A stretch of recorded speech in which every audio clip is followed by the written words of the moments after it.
ప్రభావం వెల్లది ప్రయాసములో నిగడుచు కనపడగలదు.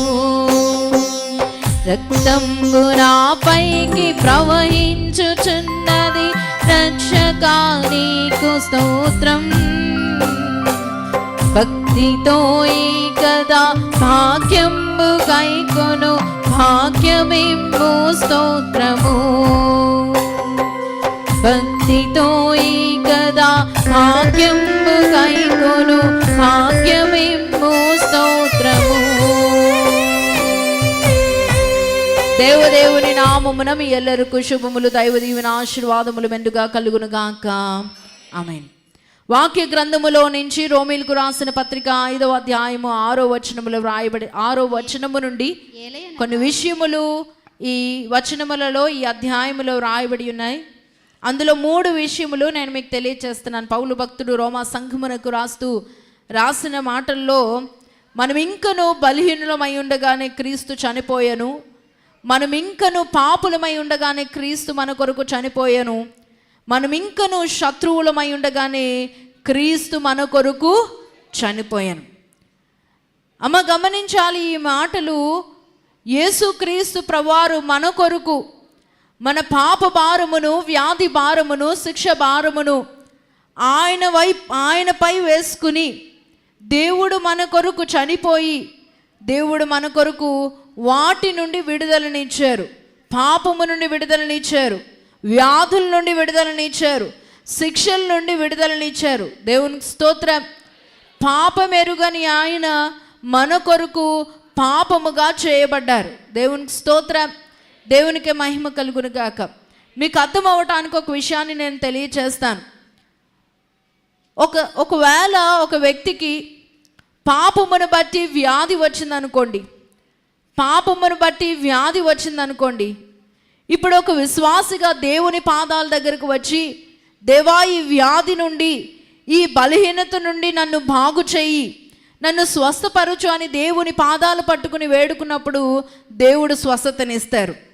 మరి వ్యాధి ఎక్కడికి వెళ్ళిపోయింది, ఆ బాధ ఎక్కడికి వెళ్ళిపోయింది అంటే, ఏ పాపమును బట్టి ఆ వ్యాధి వచ్చిందో ఆ శిక్ష సిలువేయబడిన క్రీస్తు పైకి వెళ్ళి దేవుని స్వస్థత మనకు వచ్చుచున్నది. దేవునికి స్తోత్రం. దేవునికి మహిమ కలుగును గాక. మీకు అర్థమైందో లేదో, ఏ ప్రార్థనాంశముతో దేవుని పాదాల దగ్గరకు వస్తున్నామో ఆ ప్రార్థనాంశము నెరవేర్చబడటానికి ఏ శిక్ష మనం పడుతున్నామో ఆ శిక్ష సిలువేయబడిన క్రీస్తు దగ్గరికి వెళుతుంది. ఆ శిక్ష యొక్క ఫలితమైన ఆశీర్వాదము ఆయనను నమ్ముకున్న మనకు అనుగ్రహింపబడుతుంది. దేవునికి స్తోత్రం. దేవునికే మహిమ కలుగును గాక. అందుకనే దేవుని నమ్ముకుంటే చాలు, దేవునికి ప్రార్థన చేస్తే చాలు, దేవునికి మొరపెడితే చాలు, దేవుడు మన అవసరతలు తీరుస్తున్నారు. కారణం ఏంటి అంటే, ఆ శిక్ష, ఆ వ్యాధి, ఆ బాధ, ఆ కీడు ఎక్కడికి వెళ్తుంది చెప్పండి? సిలువ మీదకి. ప్రియమైన విశ్వాసులారా, వ్రాయబడిన మాట ఏంటంటే, మనం ఇంకనూ పాపులమై ఉండగానే, మనం ఇంకనూ బలహీనమై ఉండగానే, మనం ఇంకనూ శత్రువులమై ఉండగానే క్రీస్తు మన కొరకు చనిపోయాను. ఒకప్పుడు మనం ఎక్కడి వారమో జ్ఞాపకం చేసుకుందాం, మనం ఏ స్థితిలో ఉన్నామో జ్ఞాపకం చేసుకుందాం, అసలు దేవుని ఎరుగని సమయాలు జ్ఞాపకం చేసుకుందాం, అసలు దేవుని ద్వేషించిన సమయాలు జ్ఞాపకం చేసుకుందాం. ఆరంభంలో మనమేమి ఇక్కడ వారము లేదా దేవుని నమ్ముకున్న వారము కాదు, దేవుని నమ్ముకున్న వారము కాదు, ఎక్కడి వారమో కానీ దేవుడు మాత్రం మనల్ని వెదకి పట్టి రక్షించారు. దేవునికి స్తోత్రం. దేవునికి మహిమ కలుగును గాక. మొన్న శుక్రవారం జరిగిన సిలువ సువార్త సభల్లో ఆనందమణి గారు ఒక సాక్ష్యాన్ని చెప్తూ ఒక మాట అన్నారు. మేము హైదరాబాద్లో ఉండేవారము, అక్కడ మేము చాలా నష్టపోయిన తర్వాత ఎక్కడికి వచ్చాము? భీమవరం వచ్చాము. అప్పుడు చెప్పగా మేము శాలకు వెళ్ళాము. అక్కడ ఏమి ప్రార్థన చేయాలో అసలు ప్రార్థన అంటే తెలీదు, మందిరం అంటే తెలీదు, ఏమీ తెలియదు. వచ్చి అక్కడ కూర్చుని ఉన్నామన్నారు. ఏమన్నారు చెప్పండి? వచ్చి కూర్చున్నాము. అక్కడ ప్రార్థన చేస్తుంటే నా కళ్ళంట నీరు వచ్చింది. అసలు ప్రార్థన ఎలా చేయాలో నాకు తెలియదు అన్నారు. కానీ కార్యం దేవుడు చేశారా లేదా? దేవుడు చేశారా లేదా? దేవుని ప్రియమైన విశ్వాసుల కారణం ఏంటి అంటే అది ప్రారంభ కాలము, అది క్రీస్తులో జన్మకాలము. చిన్నబిడ్డలు వారికి నడక వచ్చినా కానీ ఎత్తుకుని నడుస్తాం, అవునా కదండి? ఊరికనే నడిచేయమ్మ, ఇంట్లో చిన్న చిన్న అడుగులు వేసినా బయటికి వెళ్ళేసరికి నడవనివ్వరు. ఏం చేస్తారు చెప్పండి? ఎత్తుకుంటారు. ఎత్తుకుని ఏం చేస్తారు చెప్పండి? తీసుకుని వెళ్తూ ఉంటారు. ఆరంభ సమయంలో దేవుని మందిరానికి మనకు ప్రార్థన రాకపోయినా, మనకి ఇంకా భక్తి రాకపోయినా, మనం ఇంకా దేవుని సంపూర్ణమై ఎరగకపోయినా కానీ దేవుడు కార్యాన్ని జరిగిస్తారు. ఎందుకు అంటే క్రీస్తు ఏలయనగా మనము బలహీనులమైండుగా క్రీస్తు యుక్త కాలమున భక్తిహీనుల కొరకు చనిపోయాను. దేవునికి స్తోత్రం. భక్తిహీనుల కొరకు. గమనించండి, బలహీనత వేరు, భక్తిహీనత వేరు. బలహీనత వేరు, భక్తిహీనత వేరు. బలహీనత అంటే నేను చెయ్యలేను, నా వల్ల కాదు, నాకంత స్తోమత లేదు, నాకంత శక్తి లేదు, నాకంత జ్ఞానము లేదు, ఇది బలహీనత. భక్తిహీనత అంటే ఏంటి? దేవుని మీద నమ్మకము లేదు, దేవుడు అంటే తెలియదు, దేవుని ఆశ్రయించడం తెలియదు, దేవుని ప్రార్థన చేయటం తెలియదు, అసలు దేవునిపై ఆధారపడటమే తెలియదు. దీనిని ఏమంటారు? భక్తిహీనత. క్రీస్తు ప్రభు మన కొరకు ఎప్పుడు చనిపోయారంటే భక్తిహీనులుగా ఉన్నప్పుడే చనిపోయారు, భక్తిపరులుగా ఉన్నప్పుడు కాదండి. భక్తిపరులుగా ఉన్నప్పుడు కాదు, కానీ భక్తిహీనులుగా ఉన్నప్పుడే క్రీస్తు మన కొరకు ఏమయ్యారు? చనిపోయారు. గనుకనే మనం ఇక్కడ ఉన్నాం. అందుకనే దైవజనులు ఆయన కీర్తనలో రాశారు, ఎటివా రీనైనా ఏ స్థలము నందైనా, ఎటివా రీనైనా ఏ స్థలము నందైనా, పతిరా చించుటకై పాట్లోందు తండ్రికి మంగళాచ. ఎటివారినైనా ఏ స్థలమందైనా కూడా మనల్ని ఏం చేశారు? ఆయన భక్తిపరులమని తీసుకుని రాలేదండి. మనం భక్తిపరులమని దేవుడు రక్షించుకోలేదు. మనం భక్తిపరులమని దేవుడు మన కార్యాలు జరిగించలేదు. ఎలాగున? భక్తిహీనులుగా ఉన్నప్పుడే దేవుడు సహాయం చేశారు. భక్తిహీనులుగా ఉన్నప్పుడే క్రీస్తు మన కొరకు చనిపోయారు. మనము భక్తిహీనులుగా ఉన్నప్పుడే క్రీస్తు మన పాపమును సిలువపై భరించారు, మన వ్యాధిని సిలువపై భరించారు, మన శిక్షను సిలువపై భరించారు. అందుకని దైవజనులు రాశారు, పాప భార మెల్లమోసి, పాప భారమెల్ల మోసి బరువు దించి వేసినావు రక్షకానా వందనాలు, శ్రీ రక్షకానా వందనాలు. వ్యాధి భారమెల్ల మోసి, వ్యాధి భారమెల్ల మోసి వ్యాధి నుంచి వేసినావు రక్షకానా, శ్రీ రక్షకానా వందనాలు. శిక్ష భారమెల్ల మోసి, అందరూ చెప్పులు కొడుతూ పాడండి.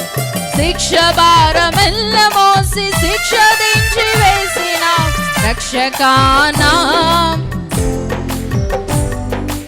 రక్షకానా వందనాలు. పాప భారమును, వ్యాధి భారమును, శిక్ష భారమును ఆయన పైన వేసుకుని నేడు మనము బలహీన స్థితిలో, భక్తిహీనత స్థితిలో ఉన్నప్పుడే క్రీస్తు మన కొరకు చనిపోయి మనకు రక్షణను అందించారు. దేవునికి స్తోత్రం, దేవునికే మహిమ కలుగును గాక. రక్షణ అందుకున్న మనము ఇప్పుడు బలవంతులుగాను భక్తి పరులముగాను ఉండాలి. ఎలా ఉండాలి చెప్పండి? మరొక మాట ఏంటి అంటే సహజంగా మనము భక్తిహీనులము. ఏ ఏ ఏ హీనులను చెప్పండి? క్షమించండి, బలహీనులము. ఏం చెప్పండి? మానవుడు బలహీనుడు. మానవుడు ఎవరు చెప్పండి? బలహీనుడు. కొన్ని విషయాల్లో బలహీనత కనబడుతుంది. జ్ఞానము లేని పరిస్థితి కనబడుతుంది, స్తోమత లేని పరిస్థితి కనబడుతుంది, శరీరములో శక్తి లేని పరిస్థితులు కనబడతాయి. ఇప్పుడు ఆ పరిస్థితులు కనబడినప్పుడు మనం ఎలాగుండాలి? అమ్మా, బలహీనులమే. బలహీన సమయంలో మనం ఎలా ఉండాలి? భక్తిపరులుగా ఉండాలా, భక్తిహీనులుగా ఉండాలా? భక్తిపరులుగా ఉండాలి. ఒకవేళ భక్తిహీనత మనలోనికి వస్తే మరలా క్రీస్తు ఏమైబడినట్లు? సిలువ వేయబడినట్లు.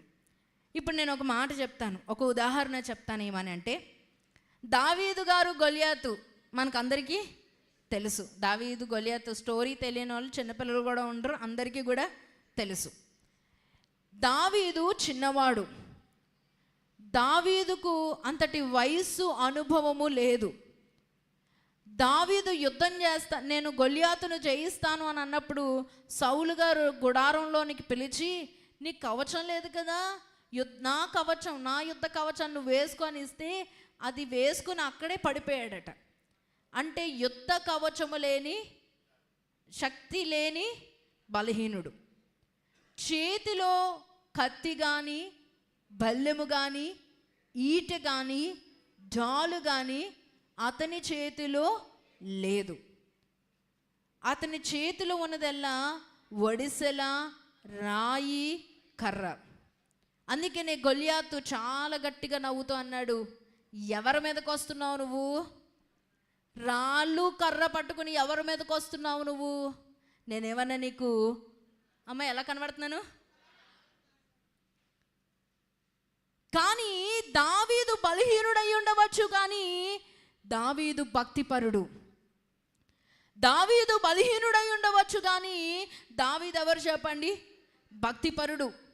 అందుకనే అంత అనుభవం, యుద్ధ నైపుణ్యత దావీదుకు లేకపోవచ్చు. యుద్ధ కవచము మోసే అంత శక్తి దావీదుకు లేకపోవచ్చు. యుద్ధ ఆయుధములు నేర్పరి దావీదుకు లేకపోవచ్చు. యుద్ధ అనుభవం యొక్క వయస్సు దావీదుకు లేకపోవచ్చు, కానీ దావీదు బలహీనుడై ఉండవచ్చేమో, కానీ దావీదు భక్తిహీనుడు కానీ కాదు. అందుకనే దావీదు తనకున్న బలహీనతను చూడలేదు, కానీ తనకున్న బలమైన దేవుని వైపు చూస్తూ ఒకటే మాట అన్నాడు, యుద్ధము ఎవరిది చెప్పండి? యెహోవాదే. నేడు ఈ మాటలు వింటున్న విశ్వాసులారా, ఏ బలహీనత మనల్ని ఆవరిస్తూ ఉందో, ఏ బలహీనత మనల్ని ఆవరిస్తూ ఉందో, క్రీస్తు దగ్గర మనము భక్తి పరులముగా ఉన్నప్పుడు మనము శక్తిమంతులుగా తీర్చిదిద్దబడతాం. దేవునికి స్తోత్రం. ఎలా తీర్చబడతామండి? శక్తిమంతులుగా. సిలువను గూర్చిన వార్త రక్షింపబడుచున్న మనకు ఏమైంది చెప్పండి? దేవుని శక్తి. సిలువ ధ్యానాలు ఎందుకు చేస్తున్నామంటే, అందరూ చేస్తున్నారండి, నేను చేస్తున్నాను. ఎందుకు ఉపవాసం ఉంటున్నామంటే, సంవత్సరానికి ఎలాగో 40 దినాలు ఉపవాసం ఉంటే శరీరానికి మంచిదండి, అందుకే ఉంటున్నాను. ఆమె ఎందుకు 40 దినాలు చేస్తున్నారు సిలువ ధ్యానాలంటే, మా కష్టాలండి, మా బాధలండి, మా ఇరుకులు పోవాలండి అని చేస్తున్నాం. నేను అంటాను, అవి కాదండి. నేడు ఎందులో మనము బలహీనులుగా తృణీకరింపబడిన వారముగా ఉంటామో, క్రీస్తు సిలువను బట్టి, భక్తిని బట్టి శక్తిమంతులుగా, సిలువ ధ్యాన కూటముల భక్తి ద్వారా శక్తిమంతులుగా తీర్చిదిద్దబడతాము. దేవునికి స్తోత్రం. ఇద్దరు వ్యక్తులను నేను మీకు చూపించాలనుకుంటున్నాను. క్రీస్తు దగ్గర భక్తిపరులు, క్రీస్తు దగ్గర భక్తిహీనులు. యోహాను సువార్త 5వ అధ్యాయము 2వ వచనమును చూడండి. యెరూషలేము గొర్రెల ద్వారము దగ్గర, హెబ్రీ భాషలో బెతెస్దా అనబడిన ఒక కోనేరు కలదు. బెతెస్దా అను ఒక కోనేరు కలదు. దానికి 5 మంటపములు కలవు. దానికి 5 మంటపములు కలవు. ఆయా సమయములకు దేవదూత కోనేటిలో దిగి నీళ్లు కదిలించుట కలదు. నీళ్లు కదిలించిన పిమ్మట నీరు కదిలింపబడిన పిమ్మట మొదట ఎవడు దిగునో వాడు ఎట్టి వ్యాధి గలవాడైనను బాగుపడును. 5వ వచనము. అక్కడ 38 ఏండ్ల నుండి వ్యాధి గల ఒక మనుషుడు ఉండెను. 38 ఏండ్ల నుండి వ్యాధి గల ఒక మనుషుడు ఉండెను. యేసువాడు పడి ఉండుట చూచి వాడు అప్పటికి బహుకాలము నుండి ఆ స్థితిలో ఉన్నాడని ఎరిగి స్వస్థపడగోరుచున్నావని అడుగగా ఆ రోగి అయ్యా నీళ్లు కదిలింపబడినప్పుడు నన్ను కోనేటిలోనికి దించుటకు నాకు ఎవడునూ లేడు గనుక నేను వచ్చినంతలో మరి ఒకడు నాకంటే ముందుగా దిగునని ఆయనకు ఉత్తరం ఇచ్చాను. చాలండి. దేవునికి స్తోత్రం, దేవునికి మహిమ కలుగును గాక. ఇక్కడ ఒక వ్యక్తి బలహీనుడుగా కనబడుతున్నాడు. ఈ వ్యక్తికి రోగము లేదా వ్యాధి ఉంది. ఏంటి అంటే పక్షవాయువు కలిగిన వ్యక్తి, రోగి. ఆయన ఎన్ని సంవత్సరముల నుండి అమ్మా? 38 సంవత్సరముల నుండి పక్షవాయువు కలిగిన వ్యక్తి ఆయన. ఇప్పుడు ఆయనకు ఒక నిరీక్షణ ఉంది. ఏంటి అంటే తీసుకొచ్చి ఎక్కడ పెట్టారు? కోనేటి వద్ద పెట్టారు. ఎక్కడ పెట్టారు చెప్పండి? కోనేటి వద్ద పెట్టారు. ఈ కోనేటిని కదుపుతున్నప్పుడు దేవదూతలు వచ్చి కోనేటి కదుపుతారు. ఆ కోనేటి కదిలినప్పుడు, ఆ నీరు కదిలినప్పుడు ఎవరైతే ఆ కోనేటిలోనికి ఏమవుతారు, అప్పుడు వారికి ఏమొస్తుందట? స్వస్థత వస్తుంది. కనుక నిరీక్షణతో ఇతను ఎక్కడికి వచ్చాడంటే కోనేటి వద్దకు వచ్చి అక్కడ పెట్టారు. కానీ కోనేటిలోనికి దిగడానికి ఎవరు కూడా సహాయకులు లేరు. కోనేటి వద్ద దిగడానికి ఎవరు కూడా ఏమలేరు చెప్పండి? సహాయము లేదు. ఈ సహాయము లేని పరిస్థితుల్లో కృంగిపోతున్నాడు. అయ్యా, ఈ వ్యాధిని పోగొట్టడానికి అవకాశం ఉంది, కానీ అవకాశాన్ని చేజిక్కించుకోవడానికి నేను బలహీనుడను.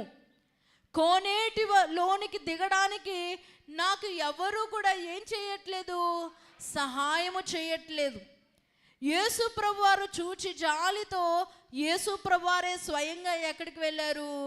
ఆ వ్యక్తి దగ్గరికి వెళ్ళారు. ఆ వ్యక్తి దగ్గరికి వెళ్ళి ఆ వ్యక్తితో అడుగుతున్నారు, అయ్యా స్వస్థత పొందగోరుచున్నావా అంటే అతను ఒక మాట అంటున్నాడు, అయ్యా నేను బలహీనుడును, కోనేటిలోనికి నేను దిగలేను, నన్ను దించేవారు కూడా ఎవరు లేరు. ఏమంటున్నాడు చెప్పండి? ప్రాసెస్ అంతా చెప్తున్నాడు ఆయన. అంటే ఎంత నిస్సహాయ పరిస్థితిలో ఉన్నాడు. అమ్మ గమనించండి, 38 సంవత్సరాల నుండి ఉన్నాడట. ఎన్ని సంవత్సరాలు చెప్పండి? 38 సంవత్సరాల నుండి ఉన్నాడట. కానీ అతనికి సహాయం ఎవరు కూడా చేయలేదు. ఏ దిక్కు నుండి కూడా అతనికి సహాయం లేదు. స్వస్థత పొందుకోవడానికి ఆయనకి బలము లేదు, శక్తి లేదు, అవకాశము లేదు. ఆ పరిస్థితుల్లో క్రీస్తు ప్రభువారు ఆయన దగ్గరకు వచ్చి ఏం చేశారు చెప్పండి? యేసు, నీవు లేచి నీ పరుపెత్తుకుని నడవమని వానితో చెప్పగా వెంటనే వాడు స్వస్థత నొంది తను పరుపెత్తుకుని నడిచెను. దేవునికి స్తోత్రం, దేవునికే మహిమ కలుగును గాక. ఇప్పుడు యేసు ప్రభువారు అంటున్నాడు, అయ్యా నువ్వు లేచి నీ పరుపెత్తుకుని ఏం చేయాలి? నడవు. నువ్వు నడువు అని చెప్పినప్పుడు వాళ్ళు లేవంగానే, ఆ దినమున విశ్రాంతి దినము కనుక యూదులు ఇది విశ్రాంతి దినము కదా, నీవు నీ పరుపెత్తుకుని తగదే అని స్వస్థత నొందిన వానితో చెప్పిరి. అంటే అతను ఏమెత్తుకున్నాడు చెప్పండి? స్వస్థత పొందుకున్నాడు. ఏం పొందుకున్నాడు చెప్పండి? స్వస్థత పొందుకున్నాడు. దేవునికి స్తోత్రం, దేవునికే మహిమ కలుగును గాక. ఈయన అడగలేదు, యేసు ప్రభువాన్ని రమ్మని అడగలేదు, ప్రభువా నువ్వు నాకు స్వస్థత దయచేయాలని నేను అడగలేదు. ఎవరిచ్చారు స్వస్థత? ఎవరు వెళ్ళారు ఆయన దగ్గరికి? దేవుడే వెళ్ళి ఆయనే పట్టి ఆయనే రక్షించాడు, స్వస్థతనిచ్చాడు ఆయన. ఇప్పుడు క్రింద వచనములో అందుకు వాడు నన్ను స్వస్థపరిచిన వాడు నీ పరుపెత్తుకుని నడవమని నాతో చెప్పినను. వారు నీ పరుపెత్తుకుని నడవమని నీతో చెప్పిన వాడు ఎవడని వాణ్ణి అడిగిరి. ఆయన ఎవడో స్వస్థత నొందిన వానికి తెలియలేదు. ఆ చోటు గుంపు కూడి ఉండేను కనుక యేసు తప్పించుకుని పోయిన. దేవునికి స్తోత్రం. ఇక్కడ స్వస్థత ఇచ్చిన తర్వాత యూదులైన వారు వచ్చి, అసలు ఈ విశ్రాంతి దినమున నీ పరుపెత్తుకుని వెళ్ళమని చెప్పిన వాడెవడు? ఏం చెప్పిన వాడట? పరుపెత్తుకుని అంటే నువ్వు ఎలా స్వస్థత పొందావు, నీకు ఎలాగ దేవుడు నువ్వు ఎలా బాగుపడ్డావు అనడం మానేసి ఏమంటున్నారు చెప్పండి? నువ్వు ఆ పని ఎందుకు చేసావు అని అంటే, నాకెవరు నిన్ను స్వస్థపరిచింది ఎవరంటే, నాకెవరు స్వస్థపరిచారు నాకు తెలియలేదు. నిజానికి ఆయనకి తెలియలేదండి. యేసు ప్రభువారు వారు అక్కడి నుంచి వెళ్ళిపోయారు. తర్వాత ఇదే వ్యక్తికి ఎక్కడ కనబడ్డారు అంటే 14వ వచనములో, అటు తర్వాత యేసు దేవాలయములో వానిని చూచి, ఇదిగో స్వస్థత నొందితివి, మరి ఎక్కువ కీడు నీకు కలుగకుండునట్లు ఇకను పాపము చేయకుమని చెప్పగా. ఇక్కడ చాలండి. ఇప్పుడు మందిరములో చూచారు యేసు ప్రభువును. ఈ పక్షవాయువు కలిగిన వ్యక్తి ప్రభువారిని ఎక్కడ చూచారు చెప్పండి? పొందింది ఎక్కడ? స్వస్థత పొందింది ఎక్కడ? కోనేటి వద్ద. ఇప్పుడు ప్రభువారు ఎక్కడున్నారు? నేను ఇందాక తెలియచేశాను, ఎట్టి వారినైనా ఏ స్థలమందైనా మిమ్మల్ని రక్షించేది దేవుడు. కానీ దేవుడు ఎక్కడుంటారు? మందిరములో, ఈ దేవాలయములో ప్రభు ఉంటారు. ఏ స్థలమందు నీకు ఆపద వచ్చినా ఆయన సహాయం చేస్తారు. ఆయన ఉండు స్థలము దేవాలయము. ఈ దేవాలయములోనికి కూడా ఆ పక్షవాయువు కలిగిన వ్యక్తి వచ్చాడు. ఈ వ్యక్తి వచ్చి చూచినప్పుడు గ్రహించాడు, ఈ యేసు ప్రభువే నన్ను ఏం చేశారు? స్వస్థపరిచారు. ఈ యేసు ప్రభువే నన్ను ఏం చేశారు? బాగు చేశారు అని చెప్పారు. అప్పుడు ప్రభు ఒక మాట అన్నారు, నువ్వు స్వస్థత పొందావు, మరి ఎక్కువ కీడు నీకు కలగకుండానట్లు. యేసు ప్రభువారు మనం తప్పు తోవలో వెళ్తే కనుక ఖచ్చితంగా ఆయన హెచ్చరిస్తారు. మీ మనసుకు తెలియచేస్తారు, మీ మనస్సాక్షికి తెలియజేస్తారు, దేవుని వాక్యము ద్వారా మీకు తెలియచేస్తారు, ప్రసంగము ద్వారా దేవుడు తెలియచేస్తారు, దైవ జనుని ద్వారా లేదా దైవ సేవకుని ద్వారా మిమ్మల్ని ఏం చేస్తారు చెప్పండి? హెచ్చరిస్తారు. గమనించుకోవాలి. ఈ పక్షవాయువు కలిగిన వ్యక్తితో కూడా యేసు ప్రభువారు చెప్పారు, మరి ఎక్కువ నువ్వేం చేయకు, కీడు చేయకంటే శత్రువులైన యూదుల దగ్గరికి వెళ్ళి నన్ను స్వస్థపరిచింది యేసే అని చెప్పాడు. ఏం చెప్పాడు చెప్పండి? దానికి మనం అతని పక్షాన డెఫినేషన్ అదే ఏంటది చెప్పుకోవచ్చు, కారణాలు చెప్పుకోవచ్చు. ఏమనంటే, ఏమో యూదులకు భయపడిపోయి చెప్పాడేమో అని. యూదులకు భయపడితే అక్కడ పరుపెత్తుకుని నడవమన్నప్పుడు పరుపెత్తుకుని ఏం చేయకూడదు? నడవకూడదు. చాలాసార్లు మనం అలాగే చేస్తాం కదండి. ఈ వ్యక్తి ఏం చేశాడు? దేవాలయంలోకి వచ్చాడు. ఎవరు స్వస్థపరిచారో ఆ వ్యక్తిని కనుక్కున్నారు. ఆయన యేసు ప్రభువారని తెలిసింది. యేసు ప్రభు చెప్పిన మాట, నీకేం రాకూడదు, మరి ఎక్కువ కీడు రాకుండా ఏం చేయకూడదు, పాపం చేయకూడదు అని అంటే, మరలా తిరిగి వెళ్ళి ఏం చేస్తున్నారు చెప్పండి? ఎవరైతే, అందుకనే క్రింద రాసిన మాట, ఈ కార్యములను విశ్రాంతి దినం చేసినందున యూదులు యేసుని ఏం చేశారు చెప్పండి? ఇప్పుడు యేసుని హింసించారు అంటే ఈ కారణము చేత ఈ పక్షవాయు కలిగిన వ్యక్తి యేసు ప్రభువును మరలా సిలువ వేసిన వారిగా ఉన్నారు. దేవునికి స్తోత్రం. ఏం వేశారట? సిలువ వేశారట. ఎలాగా? స్వస్థత అయితే కావాలి, ఆశీర్వాదం అయితే కావాలి, దీవెనైతే కావాలి. మందిరానికి వస్తారు, బుధవారం షాలకు వస్తారు, దేవుడు స్వస్థపరిచారు, దేవుడు బాగు చేశారు. అది దూరమైన, భారమైన, కష్టమైన, లేవలేని పరిస్థితి అయినా ఈడ్చుకునైనా దేవుని మందిరానికి వస్తారు. ఒకసారి ఆశీర్వదింపబడిన తర్వాత, ఒకసారి స్వస్థత పొందిన తర్వాత, ఒకసారి అద్భుతము చూచిన తర్వాత మరలా దేవుని మందిరానికి దూరం అయిపోయిందండి. మా ఇంట్లో ఒప్పుకోవట్లేదండి. మా తల్లి మా తండ్రి ఒప్పుకోవట్లేదండి, మా బావగారు ఒప్పుకోవట్లేదండి, మా అక్క ఒప్పుకోవట్లేదండి, మా అన్నయ్య ఒప్పుకోవట్లేదండి, మందిరానికి రానివ్వట్లేదండి. కష్టం వచ్చినప్పుడు ఏమయ్యారమ్మా వాళ్ళు? ఈవేళ దేవుడు అన్నీ సమకూరిస్తే వారి వల్ల, వీరి వల్ల, చుట్టూ ఉన్న వారి వల్ల, లేకపోతే వారు ఎప్పుడో నాకు సహాయం చేశారు, వారి మాట కొట్టివేయలేక అని చెప్పి దేవుణ్ణి మరలా ఏం చేస్తున్నామంట? యేసు ప్రభు నేడు మనము భక్తిహీనులుగా ఉన్నప్పుడు సిలువ వేయబడితే దేవుడు రక్షించుకున్న తరువాత, స్వస్థత ఇచ్చిన తరువాత, అద్భుతాలు చేసిన తరువాత, కష్టాలలో ఉన్న నిన్ను లేవనెత్తిన తరువాత, మేలు చేసిన తరువాత మరలా ఏం చేస్తున్నాను చెప్పండి? క్రీస్తును ఆయా కారణముల చేత మరలా ఏం చేస్తున్నాం చెప్పండి? సిలువ వేస్తున్నాం. ఇస్కరియోతు యోధాకు కూడా దేవుడు అప్పగింపబడక ముందు రాత్రి ఆయన ఏమిచ్చారు అంటే రొట్టె ద్రాక్షారసం ఇస్తూ ఒక మాట అన్నారు, మీలో నన్ను అప్పగిస్తున్నారని చెప్పారు. ఒక హెచ్చరిక, ముక్క ముంచి తీసి ఇస్తూ, ఎవరికైతే నేను ఈ రొట్టెని ఇస్తున్నానో అతడు నన్ను ఏం చేస్తున్నారు? ఎవరైతే నన్ను అప్పగిస్తున్నారో వారు ఏమవుతారట? మహా శిక్ష వారికి కలుగుతుంది అని చెప్పి ఇన్నిసార్లు యేసు ప్రభువారు హింట్స్ ఇచ్చినా కూడా ఈ ఇస్కరియోతు ఏం చేశాడు చెప్పండి అమ్మా? మారలేదు. క్రీస్తును మరలా ఏం చేశారు? ఇందాక కైకరూన్ సంఘంలో చెప్పాను, వాళ్ళు చాలా దూరం, మన సంఘాలన్నింటిలో దూరం నుంచి వచ్చేవారు ఎవరంటే కైకరూన్ వారు. నేను వారితో అన్నాను, గుడ్ ఫ్రైడే రోజు ఖచ్చితంగా దేవుని దగ్గరికి, దేవుని సన్నిధికి తప్పకుండా ఏం చేయాలి? రావాలి. భారమైన యేసు ప్రభువారు కల్వరి కొండ ఎక్కారు, అది భారం కాదండి, భారమే. కనుక క్రీస్తు సిలువను చూస్తూ ఆయన భారాన్ని చూస్తున్న మనం కూడా దేవుని సన్నిధికి రండి, పెందల కాడే రండి, దూరమైన రండి అని చెప్తూ అన్నాను. పర్లేదులేండి, ఈవేళ ఉద్యోగం సెలవు పెట్టనివ్వట్లేదు, వాళ్ళు ఒప్పుకోలేదు, ఓనర్స్ ఒప్పుకోలేదు అని చెప్పేసి పక్కనున్న మందిరానికి అక్కడికి వెళ్ళి దండం పెట్టుకొని వెళ్ళిపోతారేమో. మరలా ఇస్కరియోతు వలె దేవునికి ముద్దు పెట్టిన వారిగా అయిపోతారు. దేవునికి ఇస్కరియోతు మంచి ముద్దు పెట్టాడంటారా అమ్మా?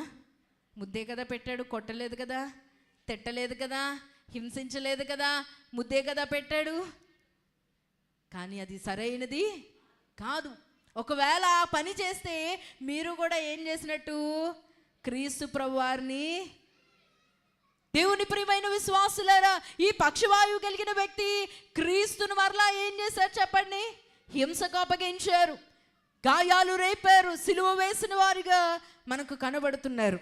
ఇక రెండవ వ్యక్తి ఎవరు అంటే మార్కు సువార్త 5వ అధ్యాయము 2వ వచనము నుండి. మార్కు సువార్త 5వ అధ్యాయము 2వ వచనము నుండి. ఆయన దోణి దిగగానే పవిత్రాత్మ పట్టినవాడు ఒకడు, అపవిత్రాత్మలు పట్టిన ఒకడు సమాధుల్లో నుండి వచ్చి ఆయనకు ఎదురుపడెను. వాడు సమాధుల్లో వాసము చేసిన వాడు, సంఖ్యలతోనైనను ఎవడును వారిని బంధింపలేకపోయెను. పలుమార్లు వాని కాళ్ళకును చేతులకును సంకెళ్ళు వేశారు.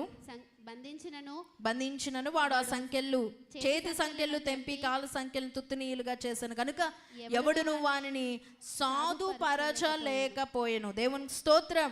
రాత్రింపగళ్ళు సమాధుల్లో కొండల్లో కేకలు వేస్తూ తన్ను తాను రాళ్లతో గాయపరచుకునొచ్చుండెను. దేవునికి స్తోత్రం.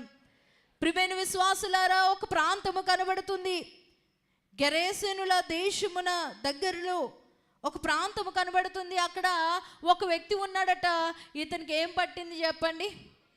అపవిత్రాత్మ పట్టింది లేదా దెయ్యం పట్టింది. ఏం పట్టింది చెప్పండి?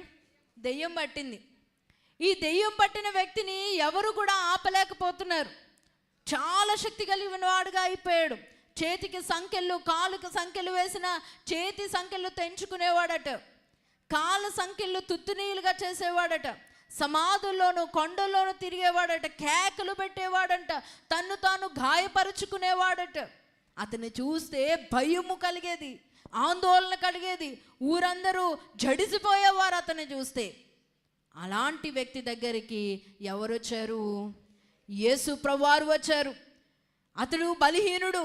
ఎందుకు అంటే తన్ను తాను గాయపరుచుకుంటున్నాడు. తనలో ఉన్న సాతానుని ఏం చేసుకోలేకపోతున్నాడు. అమ్మ, మనల్ని మనం గాయపరుచుకుంటామా? మనల్ని మనం చాకెట్ కోసుకోగలమంటారా? ఏమొస్తుంది? కానీ ఇతనికి ఆ భయం లేదు. ఎందుకంటే అతనిలో ఉన్న సాతాను చేయిస్తున్నాడు. సాతాను ఆ నొప్పిని, బాధను కలిగిస్తున్నాడు. ఆ సాతానును వెదిలించుకునే శక్తి లేని బలహీనుడు ఈ అపవిత్రాత్మ కలిగిన ఈ వ్యక్తి. కనుక ఇతని దగ్గరికి ఎవరొచ్చారు? యేసు ప్రభువారు. ఆయన అడగలేదండి, ఆయన ప్రార్థన చేయలేదండి, ఆయన సహాయం కోరలేదండి. కానీ యేసు ప్రభువారే ఆనాడు కోనేటి వద్ద పక్షవాయువు కలిగిన వ్యక్తి దగ్గరికి వెళ్ళారు. ఈనాడు దెయ్యం పట్టిన అపవిత్రాత్మ కలిగిన ఆ వ్యక్తి దగ్గరికి ఎవరు వెళ్ళారు? యేసు ప్రభువారు వెళ్ళారు. యేసు ప్రభువారు వెళ్ళి దూరము నుండి చూచి నమస్కరించాడట. ఎవరు నమస్కరించారు? అపవిత్రాత్మలు పట్టిన వ్యక్తి నమస్కరించాడట. ఇంకా అక్కడికి ముందుకు వెళ్తే, యేసు సర్వోన్నతుడైన దేవుని కుమారుడా, నాతో నీకేమి? ఎవరి మాటలు పలుకుతున్నారు? అతనిలో ఉన్న దురాత్మ, అతనిలో ఉన్న సాతాను, అతనిలో ఉన్న అపవిత్రాత్మ చెప్తుంది, నాతో నీకేమి పని? నన్ను బాధపరచుమని దేవుని పేరట నీకు ఆనబెట్టుచున్నానని బిగ్గరగా కేకలు వేశాను. ఇక్కడ గమనించండి, ఈ దెయ్యాలు యేసు ప్రభువాన్ని బతులాడుకుంటున్నాయి. ఏమాడుకుంటున్నాయట? బతులాడుకుంటున్నాయి. ఇంకా కిందకి వెళ్తే అంటారు, అయ్యా మమ్మల్ని వదిలే, మేము ఎక్కడికి వెళ్ళిపోతాము?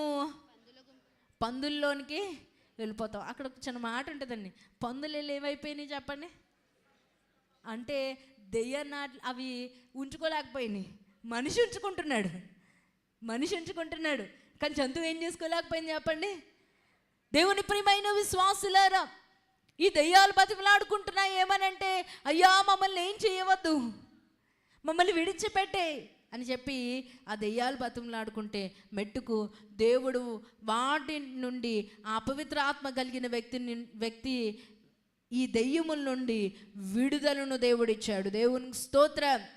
దేవుని ప్రియమైన విశ్వాసులారా, ఇప్పుడు ఈ వ్యక్తి వచ్చి ప్రభు దగ్గర స్వస్థత పొందారు. స్వస్థత కార్యం అయిపోయిన తర్వాత యేసు ప్రభు ఆ ఊరిలోనికి వెళ్ళారు. ఏ ఊరిలోనికి? ఆ ప్రదేశంలోనికి వెళ్ళారు. ఆ ప్రదేశం దగ్గరికి వెళ్ళేసరికి ఆ ప్రజలందరూ వచ్చి యేసు ప్రభువారిని వారి ప్రాంతంలోనికి రానివ్వలేదు. ఎందుకు రానివ్వలేదు అంటే, దెయ్యాలను వెలగొట్టాడు ఇతను, ఎలాంటి వాడు అని భయపడిపోయారట. ఏమైపోయారట? ఏమవ్వాలి? అతన్ని బాగు చేసిన దేవుడు మా బ్రతుకులను కూడా ఏం చేస్తాడు? బాగు చేస్తాడని నమ్మాలి. కానీ వారు ఏమైపోయారట? భయపడిపోయారట. భయపడిపోయి ఇప్పుడు ఇతన్ని, యేసు ప్రభువారిని ఆ ప్రాంతంలోనికి ఏం చేయలేదు? రానివ్వలేదు.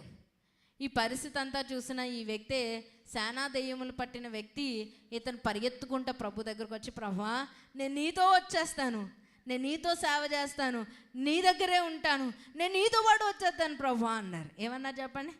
నీతో పాటు వచ్చేస్తాను. అప్పుడు ప్రభువారు ఒక మాట అక్కడ అన్నారు. ఏమనంటే, నీవు నీ ఇంటి వారి యొద్దకు వెళ్ళి, అమ్మా నీవు నీ ఇంటి వారి యొద్దకు వెళ్ళి ప్రభువు నీ యందు కనికరపడి నీకు చేసిన కార్యములన్నిటినీ వారికి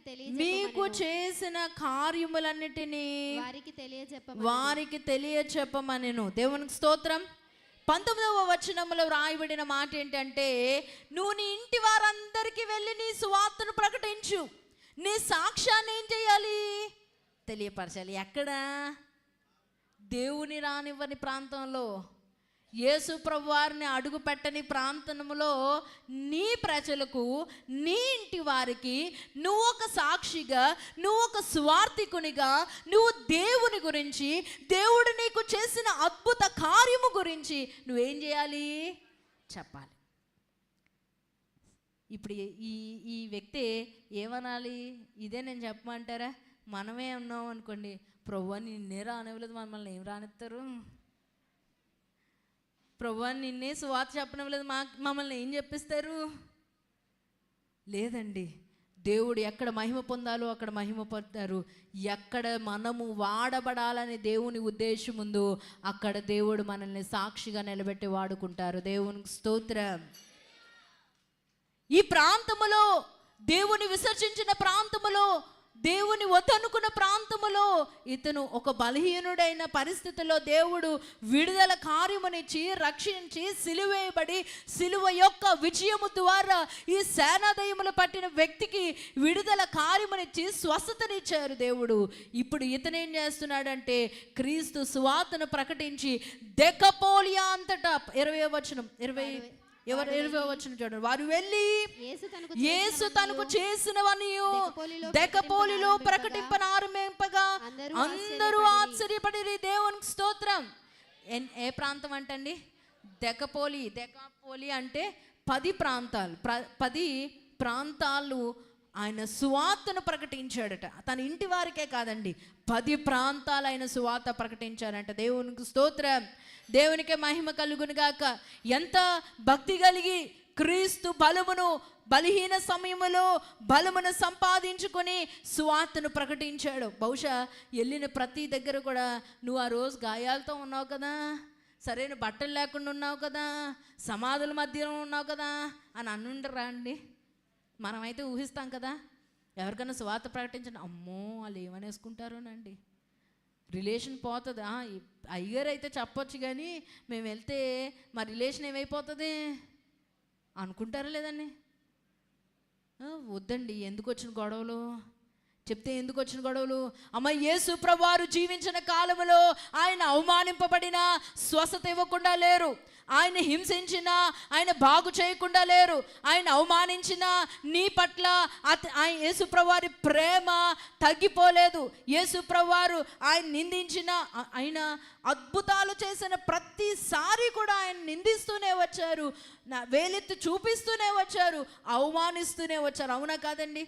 పక్షవాయు కలిగిన వ్యక్తిని స్వస్థపరిస్తే యేసు ప్రభువారిని ఏం చేశారని రాసింది? హింసించారు. అయినా కానీ యేసు ప్రభువారు ఆయన ప్రేమ మన ఎడలో చూపుచు స్వస్థత ఇవ్వను అని అనలేదు, కార్యము చేయను అనలేదు, సిలువ వేయబడను అనలేదు. సిలువపై ఎక్కిన తర్వాత కూడా ఆయన అవమానిస్తూనే వచ్చారు, కానీ ఆయన సిలువ మీద నుండి దిగి రాలేదు. కానీ మనమైతే సువార్త ప్రకటించడానికి కార్యాలు వెతుక్కుంటాం. అయ్యో, నేను రక్షణ పొందానే, నేను రాకడికి సిద్ధపడతానే, నా ఇంటి వారు లేరు, నా భర్త లేడు, నా భార్య లేరు, నా బిడ్డలు రక్షణలు లేరు, రేపొద్దున వారి నరకములో అగ్ని ఆరదు, పురుగు చావదు, అలాంటి భయంకరమైన పరిస్థితుల్లో నా బిడ్డలు కొట్టుమిట్టాడుతున్నారే అనే వేదన బాధని ఎవరి హృదయములో కూడా లేదండి. ఈ రోజుల్లో లోకానుసారంగా ఎదిగితే, ఆశీర్వదింపబడితే, బలపడితే చాలు, ఇంకా రేపన్న జీవితం కొరకు గ్రహింపు లేదు. కానీ ఈ వ్యక్తి ఎన్ని అనుకున్నా నాకు అనవసరము, కానీ దేవుడు చెప్పాడు, నేను వెళ్ళి దేవుని సువార్త ప్రకటిస్తాను. ఒకప్పుడు నేను పిచ్చివాడనే, ఒకప్పుడు నన్ను సంఖ్యలతో బంధించిన వారే, ఒకప్పుడు రాళ్ళతో కొట్టబడిన వాడనే, ఒకప్పుడు సమాధుల్లో తిరిగిన నా సువార్త వినని బలహీనుడినే, కానీ క్రీస్తునందు నేను ఏమై ఉన్నాను చెప్పండి? బలవంతుడును, సాక్షినై ఉన్నాను అని అతడు తెలియచేస్తున్నాడు. ఈవేళ మీరే పరిస్థితిలో ఉన్నారు? స్వస్థత పొంది పక్షవాయువు కలిగిన వ్యక్తి దగ్గర ఆ పరిస్థితుల్లో ఉన్నారా? సేనాదయములు పట్టిన వ్యక్తి దేవుని మరలా సిలువ వేయబడలేదు, కానీ అనేకులను సిలువ సాక్షిగా నిలబెట్టిన వారు ఉన్నారు. దేవునికి స్తోత్రం. దేవునికే మహిమ కలుగును గాక. అమ్మ, నేను అంటాను, సువార్త ప్రకటించినప్పుడు, దేవుని గురించి చెప్పినప్పుడు శ్రమలు వస్తాయి, బలహీనతలు వస్తాయి, శోధనలు వస్తాయి, అవమానములు వస్తాయి.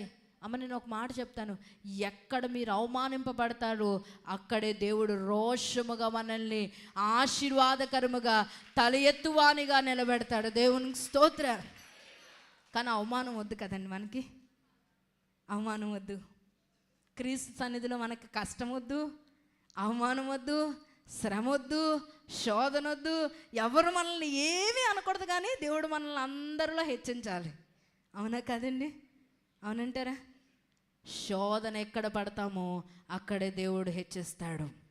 శోధన ఎక్కడ పడతామో అక్కడే హెచ్చిస్తాడు. పౌలు గారు ఒక చక్కటి మాటను రాశారు. కొరింథీ పత్రిక, 2వ కొరింథీలకు రాసిన పత్రిక, ఆఖరిగా నేను మీకు తెలియచేస్తాను. 2వ కొరింథీలకు రాసిన పత్రిక 8వ వచనములో, ఘనతల వలనను సుకీర్తి దుష్కీర్తి వలనను దేవుని పరిచారకులమై ఉండి అన్ని స్థితులు, అమ్మ నేను చదువుతాను జాగ్రత్తగా వినండి. అన్ని స్థితుల్లో మమ్మును మేమే మెప్పించుకొనుచున్నాం. మేము మోసకాండ్రమై ఉన్నట్లుండి సత్యవంతులము, తెలియబడని వారమైనట్లుండి బాగుగా తెలియబడిన వారము, చనిపోవుచున్న వారమైనట్లుండి ఇదిగో బ్రతుకుచున్న వారము, శిక్షింపబడిన వారమైనట్లుండి చంపబడిన వారము, దుఃఖపడిన వారమైనట్లుండి ఎల్లప్పుడూ సంతోషించే వారము, దరిద్రులమై ఉన్నట్లుండి అనేకులకు ఐశ్వర్యము కలిగించే వారము, ఏమీ లేని వారమైనట్లుండి సమస్తమును కలిగిన వారము. దేవునికి స్తోత్రం.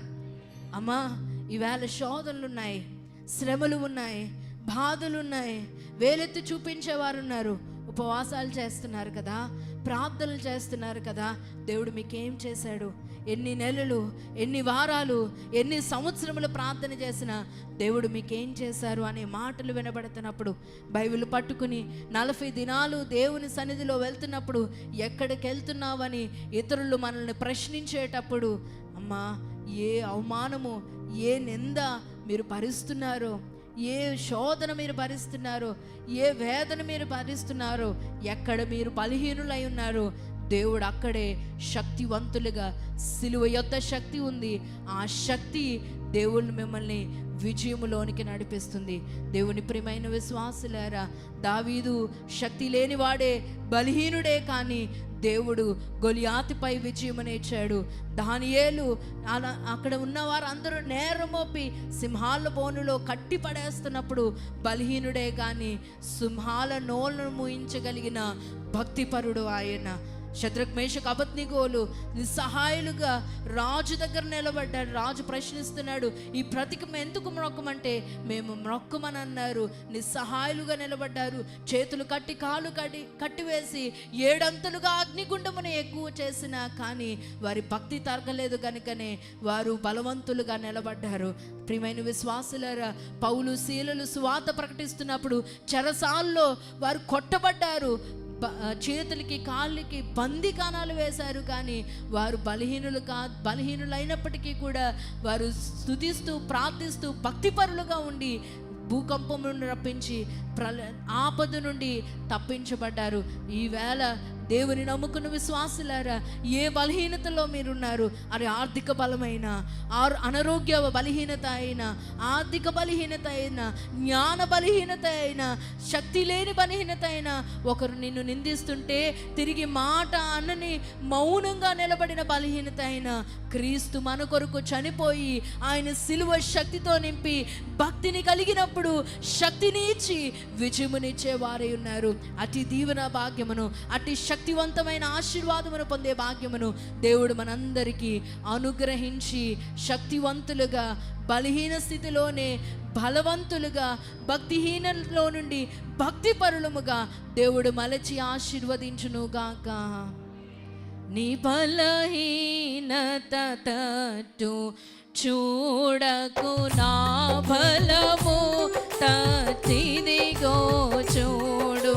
నీ బలహీనత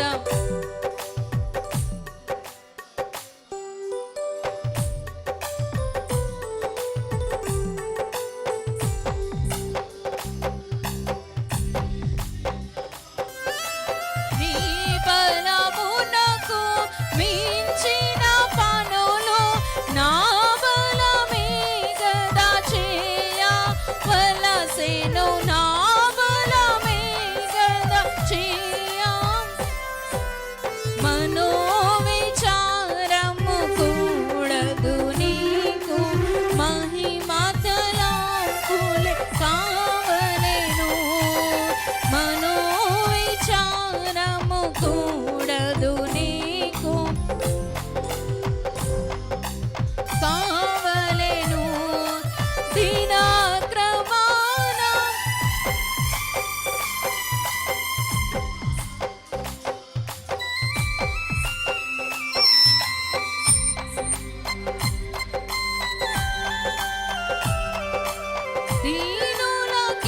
చూచుచుందును మనోవిచారము మహిమ తలంపులే కావలెను మనోవిచారము కూడదు నీకు మహిమ తలంపులే కావలెను. ప్రభువా, ఏ విచారముతో ఉన్నాము, మనసులో ఎట్టి దుఃఖం ఉన్నదో, ఏ బలహీనత కలిగి నిస్సహాయ స్థితిలో ఉన్న వారమై ఉన్నామో మీరు ఎరిగిన వారై ఉన్నారు ప్రభువా. సిలువ యొద్దకు వచ్చాము తండ్రి, సిలువ పాదముల యొద్దకు వచ్చాము నాయన. గాయపడిన పాదముల యొద్దకు శక్తి లేక, జ్ఞానము లేక, భక్తి లేక వచ్చాము నాయన. నిన్ను ఆశ్రయించాము నాయన. ఈ 40 దినముల ఉపవాసములలో భక్తితో ఏకీభవిస్తున్నాను ప్రభువా, ఉపవాసముతో ఏకీభవిస్తున్నాను నాయన. దిక్కులు చూడక పట్టుదలతో మోకాళ్ళపై ఉండి ప్రార్థిస్తున్నాను తండ్రి. అవమానించిన భక్తి విడువక నీవు మా ఎడల చేస్తున్న కార్యములను సాక్షిగా తెలియచేస్తున్నాను తండ్రి. ఒక్కసారి నా వైపు చూడండి ప్రభువా. ఏ బలహీనతలో ఉన్నానో, ఏ కృంగిన స్థితిలో ఉన్నానో, ఏ మనోవిచారముతో ఉన్నానో నాయన, నీ శక్తితో నింపి, మీ బలముతో నింపి నాయన ఆశీర్వాదకరముగా, తల ఎత్తువానిగా, శక్తివంతులముగా, ఘనత కలిగిన వారముగా, ఏమీ లేని వారమైనను అన్నీ కలిగిన వారముగా నాయన నీ ఎడల మేము ఉండునట్లుగా అటు విశ్వాస జీవితమును, భక్తి జీవితమును, ప్రార్థనా జీవితమును నాయన మీరే మాకు దయచేసి నడిపించుమని, మా భక్తిహీనతను బట్టి నాయన మరలా మీ గాయాలు మేము రేపకూడదు నాయన. మా భక్తిహీనతను బట్టి మరలా మేము నాయన మిమ్మల్ని సిలువ వేయకూడదు ప్రభువా. నాకు చేత కాదు, నా వల్ల కాదు, నాకు అసాధ్యమని కాకుండా దేవుని యందు నాకు సమస్తము సాధ్యమే అనే ఒక విశ్వాసముతో ఆ మాటను పలికేగలిగే శక్తిమంతునిగా, భక్తిపరుడుగా నాయన మమ్మల్ని నిలబెట్టండి. ఏమీ లేని వారమే కానీ మేము అన్నీ కలిగిన వారమై ఉన్నట్లుగా నాయన విశ్వాసపరులుగా నిలబెట్టండి. శాలలో పశువులు లేకపోయినా, అంజూరపు చెట్టు పూయకుండి నేను ద్రాక్ష చెట్టు ఫలింపపోయినను నేను యెహోవా యందు ఆనందించేదను అని భక్తుడు రాసినట్లుగా, ఏమీ లేని వారమైనను క్రీస్తునందు మేము అన్నీ కలిగిన వారమే అయినట్లుగా అతి విశ్వాస భక్తిని మాకు దయచేసి విజయమును ప్రసాదించుమని దేవుని వేడుకుందాము. ప్రాణప్రియుడవై ఉన్న తండ్రి మీకు స్తోత్రములు. క్రీస్తు తన ప్రేమను వెల్లడిపరచుచు అని అయ్యా, నీ ప్రేమను మాకు వెల్లడిపరిచి ఎక్కడి వారమో నాయనా, ఏ పాటి వారమో నాయనా, లోకములో కలిసిపోయే వారమే కానీ ఎన్నుకున్నారు కదా ప్రభువా, రక్షించుకున్నారు నాయనా, పట్టి రక్షించారు నాయనా, ఎత్తుకుని నడిపించారు ప్రభువా. నాయన మీకు వందనాలు, స్తోత్రాలు. ఎత్తుకుని నడిపించిన మేమే ఎదిగినప్పుడు మాకు మేము అడుగులు ముందుకు వేయాలి కానీ జారిపోతున్నాము, పడిపోతున్నాము నాయన.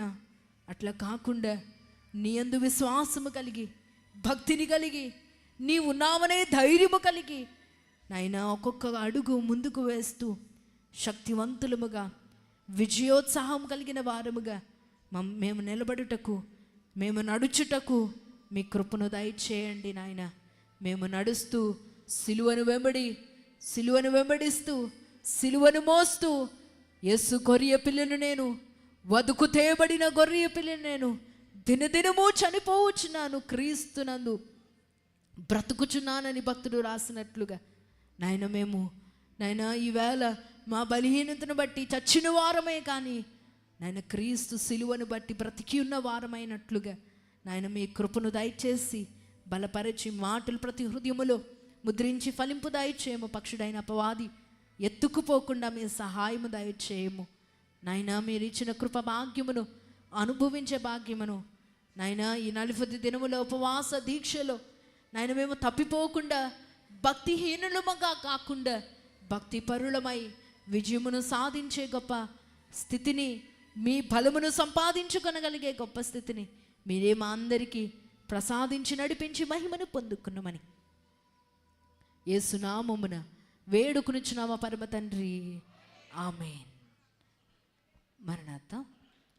ఈ అవకాశం ఇచ్చిన దేవదేవునికి మరణాత, పరిశుద్ధులకు భక్తులకు, భక్తికోట సమూహమునకు మరణాత, అలాగనే మన ఆత్మీయ తండ్రి గారికి మరణాత, అలాగనే సంఘ కాపరి జాన్ పలాయ్ గారికి మరణాత, అలాగనే శ్రద్ధతో దేవుని మాటలు ఆలకించిన మీ ఎల్లరికూ మరణాత, అందరికీ మరణాత.